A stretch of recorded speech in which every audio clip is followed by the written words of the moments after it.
Notre Dame Primetime Live. I am your host, Ryan Fravel, with my co-host, Ben and Sean, a.k.a. ND Forever.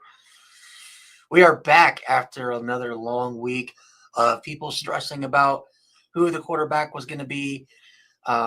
We had the Sunday press conference that everyone freaked out about because Freeman made it sound like they weren't close to a decision yet, didn't know who they were going to have as a starter. Just less than 48 hours later, we find out that CJ Carr, who many thought coming out of spring was going to be the quarterback, in fact, is going to be your starting quarterback for week 1 at Miami. I know Sean's happy. I can't really flex anything because I was on the Carr train for a while. Then in the past week, I kind of, was upset about it for a day. And then I was like, you know what? I think I'm fine with Minchie being the starter. And now we find out it's, in fact, Carr. So, Sean, I'll let you get your victory lap in. You were correct. What are your thoughts on CJ Carr being our starter week 1 at Hard Rock Stadium? You know what? I'll tell you what I think. Hold on. Let me pull this up real quick. Here we go. Here we go. Hey, yo, man.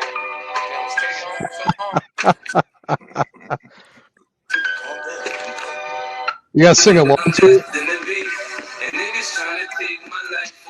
Carr, man. Come on. Yeah. I'm hyped. You know, I had to do that for all those little Minchie men. But yeah, I mean, the little Minchie men. The little Minchie men. Oh, jeez. Everyone clutched their pearls. Yeah. I mean, I told you last week when we were talking about this and it looked like it was Minchie. I still felt like it was Carr.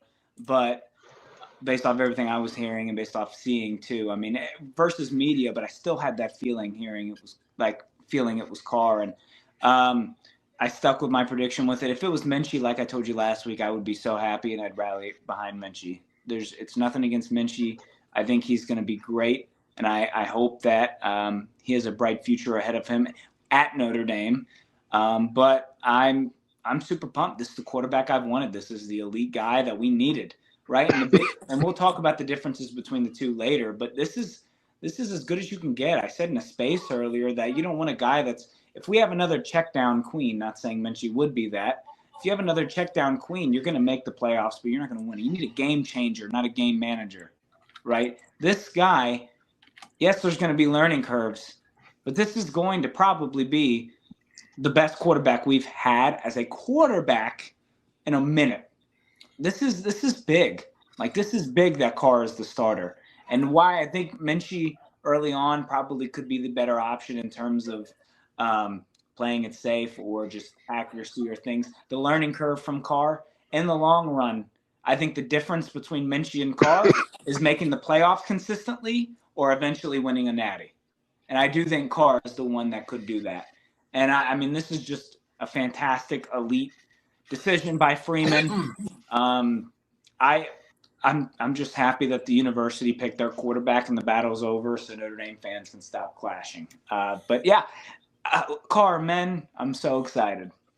All right, Ben, I know as a fellow Minchie Men member, how are you feeling with CJ Carr being announced quarterback 1? You know what? We pissed off the fucking fan base for a little bit there.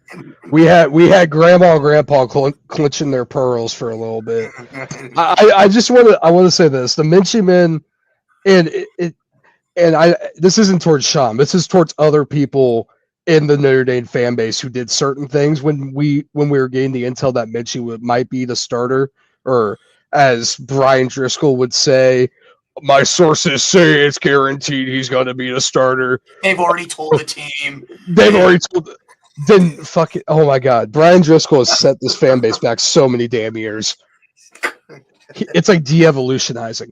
But we were able to tell the difference between some fans on, did they want a certain quarterback or did they want the team to have the best player? Not saying Carr isn't the best player, because always proves Carr's a better player. Now I don't know if he's that much better player. I think Minchie got a lot better during the summer. and it had to be that way because we saw Minchie in the spring game. He was better. He's had to play better here now than he did in the spring game because in the spring game he did not play 1A1. He did not play 1A 1B with Carr. Right now it seems like he's playing 1A 1B. So that's why I think we need to look at. When you do have a 1A 1B though, and you label Carr as either the generational guy or the program guy, to be even, I do credit Horka for saying this. If Minchie is just a little better, or if it's like 55-45, maybe 60-40, you still roll with Carr because of the potential. And I think if it was miles better, Minchie would be the starter. But if it's close, I do think both coaches, like I said, credit Horka, looked at potential. And I think they think that Carr's potential as a pure passer is higher than Minchie's, and I think that's why they went with that. And I said in the space too, this isn't a big deal. I think no matter what, both quarterbacks would be here multiple years, but having a sophomore red shirt and a freshman red shirt, it's going to mean something. We're guaranteed to have multiple years of Carr. If Kenny Minchie went out and had a Joe Burrow year, he could enter the draft if he really wanted to. We're guaranteed to have multiple years of Carr, and that is important not only for the program, as a fan base. We are dying. We need a homegrown quarterback, and we finally have one. And both would have been great, but I do think that if Minchie was even leading, with how close it was, you have to go with the potential. And that's why I've been saying it needs to be Carr, because you have to go with the potential. Yeah. The closest thing to a game we've seen is the spring game.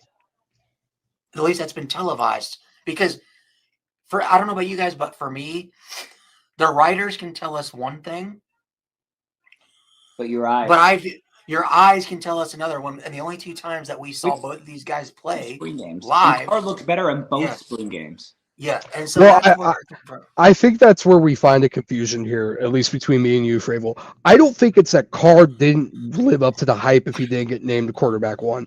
I think it's that it proves how good Minchie got in one summer, because even the coaches talked about it. They don't even know like what happened. Like they feel like Minchie came out as a whole new person. And really at the end of the day, like if no matter what happened here, I'm happy. And I've said it in the group chat, I've said it on Twitter, I could give a shit less if I'm correct on who's quarterback, or if Brian Driscoll's correct, or if Mike Singer or Mike Goolsby's correct. I don't want us to miss an opportunity at practice to fix problems because we have to figure out who our quarterback is. Because that's the dumbest thing in my mind. We take practices to figure this shit out. This should have been figured out at camp. Luckily, we only had to take one practice for it. I flipped Ryan a little bit. Like I'll be honest. Like, well, that takes a lot. Like he's a big dude. I care more about success and winning, and obviously, I care more about having a successful season. It's not saying that, but like you said, care about being right. I didn't care about being right. I had no care at all for being right. The last week, I started to get a little bit like that. And that is like not because of the quarterback battle, not because I like, Minchie versus Carr, but because of the aspect in the group chat. And the toxicity. The toxicity with the toxic stuff with it, it made me like, okay, I want to prove y'all wrong kind of thing. And it wasn't like if it was Minchie, like I said in the chat, I was wrong. I'm supporting Minchie. I want Minchie to go win a natty, and I'll get a shirt with his face on it. Like I'll get his jersey. I'm with Minchie. Well, I think that's where the separation came from. A lot of people saw what other people were posting, and then they just we combine it. Just assume everybody's the problem. Yeah, mob mentality. Yeah. So and here's the thing: I don't remember. Like, Sean, you're about the same age as me. I don't remember. I also think part of it's like this fan base has not seen a legitimate quarterback battle like this since Kaiser and Zaire, and I don't remember that one being anywhere close to as toxic. With the fan base. I also think it was a divide not only between fan base aspects, but I think a little bit of age had to do with that. And I do think that there are a lot of fans, whether it was Minchie or not, that are a little bit younger. And I think with that aspect is they didn't have to live through all of the sucky years that we had to live through. They came in and they went to the BCS Natty, and then they had that 4-8 year, but Notre Dame's been a 10-win team for pretty much the whole time they've been a fan. So they're just very comfortable with that. But a lot of us who had to live through some of the other things of Notre Dame being 6-6, not being anywhere close to a championship caliber team, being a quarterback away for such a long time, we had a different opinion because we really felt that this person could be the difference in that. Do you think that you mentioned NIL, and I listened to a podcast this morning of an On3 guy, and their response to this was no, the coaches are no matter what going to play the better player because they want to win. But they did ask the question, hey, if a quarterback you bring in is making more NIL than another quarterback and the competition is close, do you roll with the guy that you're already giving the money to, or do you roll with the other guy? Do you think that had any effect whatsoever? Hey, So Carr's making more I NIL. wanted to get into that because I was listening to CBS Sports and they were talking about it for about 20 minutes today. And I'm blanking on Chip Patterson was talking about it. Chip and then Patterson. That's a TV Yeah. name. And then there was I was listening to Andy and Ari today on their show. That's it. That's what I was listening to. And so I hate this narrative because now people are going to run with this narrative, especially people that were anti-Carr. Not the Minchie men. Most of the Minchie men were just doing it just to piss people off. And it was kind of funny, right? But I would say one person was doing it to piss somebody off. The rest of us were fully supporting our quarterback. I want to make that clear. It's the one dude who took 30 minutes to change his profile picture. But the narrative that well, Carr only did Carr only get the job because he has a bigger NIL deal and Freeman invested more into him, so that gave him the edge. I don't buy that. I think that's just disrespecting Carr, him as a quarterback and his talent. I don't think Freeman gives a shit about NIL deals or who he recruited. I don't think he's going to be biased in that situation on the offensive side of the ball. Maybe on the defense side of the ball when it comes to coaches, who he's got to go after coaches wise. But on the offensive side of the ball, I don't think he gives a shit if CJ Carr is an NIL deal. Like we said, Carr was the better quarterback option. We know that now. That's what this decision says. Now, was it a better quarterback option for certain times? Who knows? Maybe Minchie. Maybe there was a point. Maybe Driscoll was right. Maybe there was a point where Minchie was the quarterback, and that he was just being arrogant by saying that they told the team, which they never freaking. Oh my god, I hate Brand Driscoll with all of my passion. But maybe there was that point where it was happening like that. But now we're at the point now where we're seeing people, and there's certain people in the fan base who are saying, oh, like Minchie sucks. Like Minchie's not good. There were certain people who did that. And I'm like, you guys aren't caring about who's that we get our quarterback. You're caring about being correct. And I said in the space, I know multiple people said in the space, if I was 100% wrong about everything about football and Notre Dame won a national championship, I would live the rest of my life happy. I don't care about being correct. I care about holding up the trophy. I care about winning 16 games this season, which I think we can do. I think we can do with any of the quarterbacks that we have out there. This team's really good, and they're all risk. But also, and I want to add on, Carr's a great quarterback. He's got to be a guy. The big question with him is the turnovers. I think a lot of the turnovers are things that are fixed, like with being confident in yourself. Maybe one of the reports was that he underthrew a guy on the deep ball. I don't think he's taking a deep ball that often in a game. And that's also in a practice with what they had 50. Supposedly Marcus Freeman split exactly 50 plays down the middle for each quarterback. I don't know if that's true, but that's not going to happen in a game. You know you're getting those 50 plays in the game. And let's be honest, the penalties negated 2 of the picks. While yes, the picks still happened. They still happened. But they still happen, which you want to keep track of that. There's still multiple areas that you need to get better over time. Yes. Yes. I do think, because I was one of those people that was early on accused of just not wanting to be wrong. For me, and this was hard for me to articulate this at the time in this space, for me it was more, we had invested as a program so much into Carr. The reports are that he has a pretty decently sized NIL deal. Ever since he committed back in 2022, all the media outlets, everybody you talk to is like, this guy's like the next coming of Brady Quinn. He's going to be like Jimmy Clausen. He's going to take this he's the future of the program.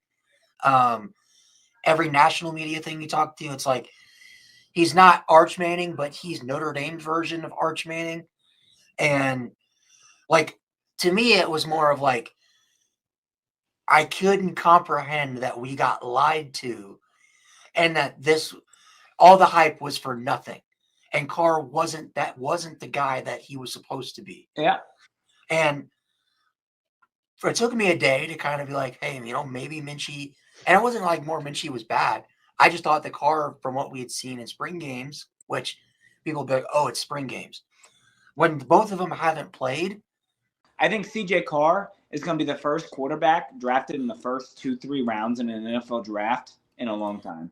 Like, I think with having 2-3 years as a starter at Notre Dame, this guy, if he consistently makes the playoffs, has his name out there, I see him as a second-round pick. I don't want to say first because we haven't seen it. We haven't seen a first-rounder at Notre Dame, so I don't want to really say first, but I think he could be a second or third-rounder for sure. Yeah. I want to say first. I think he has to be a first, but I've never seen that. They had Matt Zenitz. Matt Zenitz was talking about that they view CJ Carr, according to the 247 composite rankings, they view him as a potential first-round pick. He's a 2 to 3 year starter for a team that makes the playoffs, and if he makes some plays, I could see him being the next Nussmeier. I can see him being the next, I just the big thing with that is that we're getting way ahead. I just need this guy to win us games. Yes. I think it's great to say he could be a guy who's got to compete for a Heisman someday. We just need him to go out there and make the plays to win us games. I don't think we'll ever compete for a Heisman because of how often we run the ball. Personally. I've talked about this. I think you have this year. I think this year will be Stetson Bennett's first year at Georgia. Not in terms of the accomplishments, but I'm saying what Stetson Bennett was asked to do his first year at Georgia, which was rely on that defense, hand the ball off, convert. They were one of the best third down offenses in the country in terms of third down efficiency. And that had a lot to do with Stetson Bennett.